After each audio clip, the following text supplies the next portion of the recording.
¿Sí funciona ahora? Sí. ¿Ya está? Bien. Bien, muchas gracias por las palabras de presentación y a la Fundación Genes y Gentes por haberme contactado para formar parte de esta jornada y hablarles de aguas minerales naturales. Esta circunstancia, además, me ha permitido reencontrarme con profesionales de alto nivel con los que ya había coincidido en otros congresos, simposios y reuniones. Ahora bien, se me ha pedido de que hable de dos temas concretos. Uno es los análisis de las aguas, minerales naturales en principio, pero aguas en general también. Y el otro es cata de aguas, es otra cosa. Entonces, yo para el primer tema había preparado una conferencia de unos 3/4 de hora o más incluso. Entonces, no había tenido en cuenta, equivocadamente, la advertencia del doctor Zarazaga de que me tocaban 20 minutos. Entonces, he tenido que hacer un resumen, que procuraré que sea rápido e inteligible, y el tema de cata de aguas, este lo tengo más fácil porque lo presentaré así con proyecciones, y en 10 minutos lo liquidamos. Hablemos, pues, de análisis. Y son dos tipos de análisis en conjunto, en principio, que es la microbiología y la química. En cuanto a la microbiología, lo primero que hay que decir es que es una ciencia muy joven, muy joven. Hay que remontarse al año 1700 para encontrar algún científico que hable de microbios. Van Leeuwenhoek y Spallanzani utilizaron ya unos microscopios rudimentarios, pero ya vieron que en una gota de agua aparecían allí unos microorganismos móviles y por lo tanto había vida. También es importante una intuición genial que tuvo el inglés Lister sobre la asepsia. Simplemente se le ocurrió que los cirujanos tenían que lavarse las manos antes de intervenir en un enfermo al operarle, porque le producían muy frecuentemente contaminaciones graves. Bien, la microbiología, todos ustedes saben que nace con los trabajos de Pasteur, de Louis Pasteur, a fines del 1800. Fundamentalmente son tres. Descubrir que la fermentación se produce por la presencia de microorganismos que son las levaduras.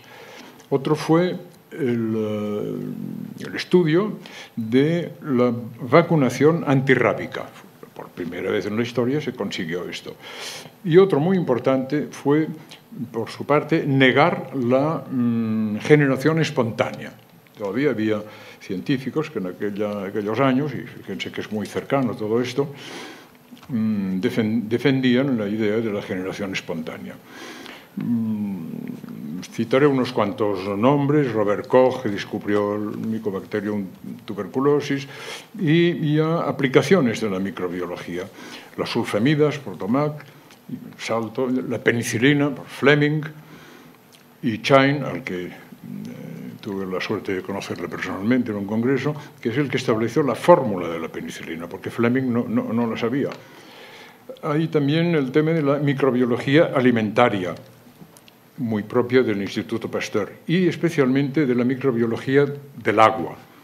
El profesor Henri Leclerc, que fue profesor mío, estuvo a punto de ser premio Nobel porque es el hombre que más sabía de las poblaciones microbiológicas que hay en las aguas. Para acercarme a la hoy día, pues habrán leído hace poco que se vuelve a hablar de Montagnier y de Gallo como descubridores del virus de la SIDA. En realidad fue Montagnier, pero bueno, Gallo también. Y quiero citar quizá el único científico español que tiene un cierto reconocimiento internacional. Fue Jaime Ferrán, porque es el primero que consiguió aplicar una vacuna anticolérica en épocas en que el cólera era realmente una enfermedad muy peligrosa.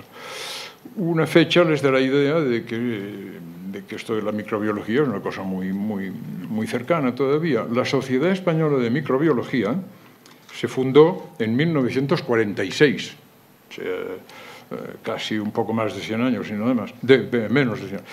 Mi padre fue fundador de la misma. Y hay toda una serie de especializaciones: taxonomía, virología, ecología microbiana, genética, etc.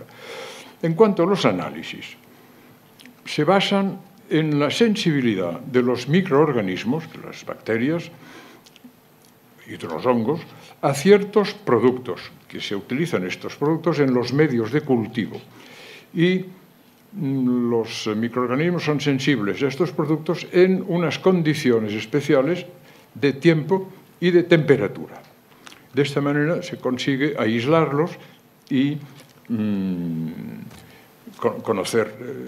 Por ejemplo, otras características son la capacidad de teñirse, clarísimamente, en rojo o en violeta, utilizando una técnica, que no la voy a describir aquí, pero que es la tinción de Gram. Y esto dio lugar a unas pruebas bioquímicas, que es el INVIC, y bueno, hasta muy cerca, Edberg, norteamericano, presentó una técnica que se llama CoLILERT para análisis de aguas. Fíjense que son cosas muy recientes que han obligado a los laboratorios a estar poniéndose al día constantemente. Lo más reciente en microbiología del agua y en su análisis es el PCR, la reacción de la polimerasa en cadena. Esto es tan cercano como de 1985. En principio fue